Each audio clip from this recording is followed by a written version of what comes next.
Coming into tonight, Syracuse had 4 games remaining this season against ranked opponents. A win against any one of them would go a long way to securing a spot near the top of the ACC standings, and SU gets it done tonight in the Carrier Dome, knocking off Louisville 69-49 and holding the Cardinals to their lowest point total this season. Just announced today, TBT is coming to Syracuse. No, this isn't your most recent Instagram post. TBT stands for the basketball tournament, which is a summer winner-take-all tournament made up of former college players coming back together and playing for their college team. It was all Boston College from the early going as the Eagles jumped out to a 9-point lead. It was a team effort to get Syracuse back in this game. O'Shea Brissett was taking it to the hole. Buddy Boeheim was knocking down threes. And the Syracuse offense was crisp and clear in the first half as they scored 42 first-half points. But when BC clawed its way back in the second half, it was the Tyus battle takeover that put this game away. In what feels like the first time in forever, Syracuse isn't on the bubble for now, but that doesn't mean the Orange can't use some help. One addition we haven't mentioned yet is Buddy Boeheim. Buddy comes into the season shouldering the load of being the son of maybe the biggest name in the history of Syracuse, and that's no easy task. And a big reason for earning that projected top 4 seed has been the play of point guard Tiana Manakahia. The junior picked up her second straight ACC first-team selection today as she finished the regular season the nation's leader in assists, averaging 8.5 per game to go along with nearly 17 points per contest. Going through that process, working out with all these teams, working out with some of the most talented players in the world, what was the biggest thing that you learned during that process, and what do you think will help you change your game as a player? Just put it in. Oh my. What? Oh. While professional and college football are all over the national spotlight, another form of football is even deeper into its season: soccer. The English Premier League just wrapped up Week 6 play with its game of the week, Arsenal versus Everton. Instead of watching NFL action this Sunday, these local fans like Jacob Marcus made the trip to Wolf's Beer Garden to support their favorite club. You know you're all committed the same way to waking up early and getting a beer or something at 11 in the morning or 7:30 in the morning. So it's kind of like a whole different, these people are true fans. And whether you're a fan of Arsenal or Liverpool or any other team across the world, these fans want everyone to know that anyone is welcome to come join them every weekend and unite the community through soccer. Previously it was just Arsenal, but now you get Chelsea fans, Man U fans. It's a whole different feel to it. So even though Syracuse football is 4-0 for the first time since 1991 in its mid-NFL season, soccer fans from Syracuse are still flocking to places like Wolf's Beer Garden to get their daily dose of English Premier League action, their version of football. And if you decide one weekend to skip American football for the international version, you may just get to see a goal like the one Jacob saw today.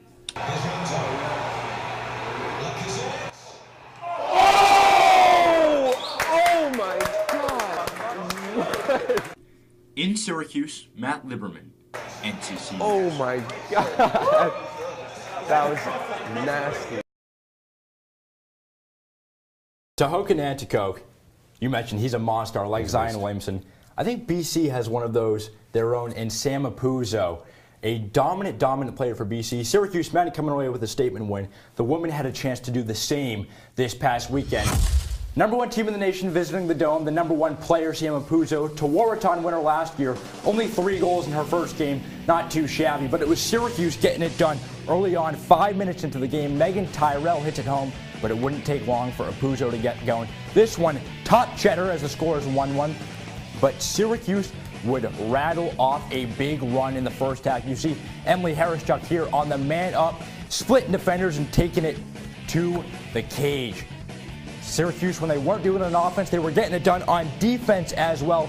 8 caused turnovers, 7 saves for Asa Goldstock, and the Orange jump out to a 7-2 lead on this Mary Rahal finish. Looking like everything's going well for the Cuse, but Sam Apuzzo's there at the end of the first half, just when SU looks like they put it away.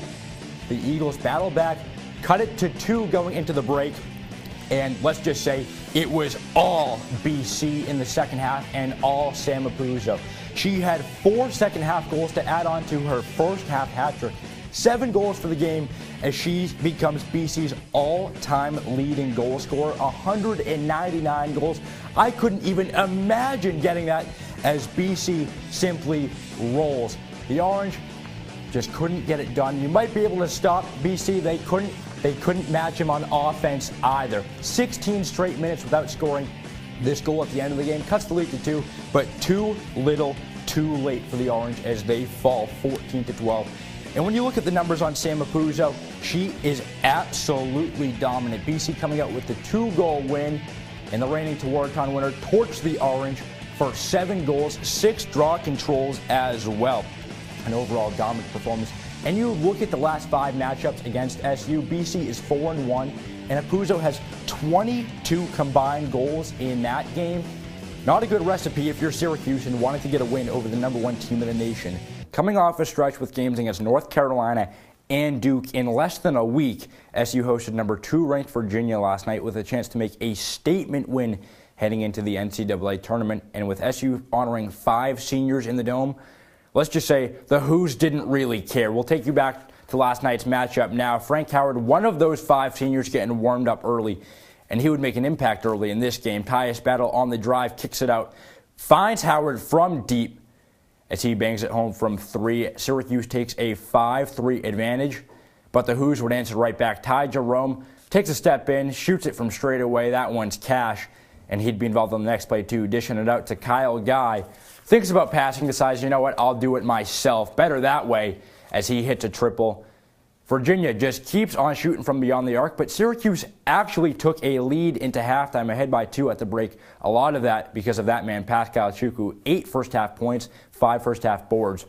But the second half, all Virginia. Kyle Guy, you see here, 2 in a row threes for him. He finishes 8 for 10 on the night from beyond the arc.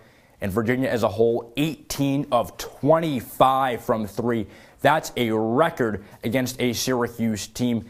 And they shot 72% from beyond the arc as Virginia rolls to the 79-53 victory.